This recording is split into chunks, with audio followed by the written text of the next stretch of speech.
আজকে পৌষ সংক্রান্তি, তাই আমি দোকান থেকে কিছু জিনিস নিয়ে আসলাম। আর সংক্রান্তির দিন আমাদের বাড়িতে নবান্ন করা হয়, তাই মা এখানে সব জোগাড় করছে। তারপরেই আমি স্নান করে পুজো দিতে বসেছি। আর ভিডিওটা আপলোড করতে একটু বেশি দেরি হয়ে গেছে।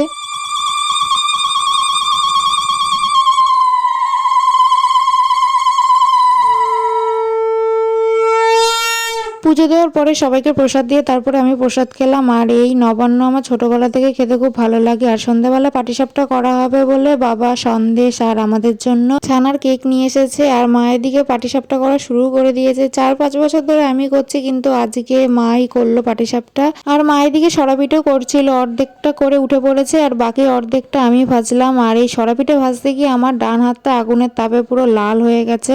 এই সরাপিঠে ভাজতে অনেক টাইম লাগে। আর করা হয়েছে দুধ পিঠে। তো কার কি কি পিঠে খেতে ভালো লাগে অবশ্যই কমেন্টে জানিও। তো ভিডিওটা এইটুকুই, সবাইকে গুড নাইট, টাটা।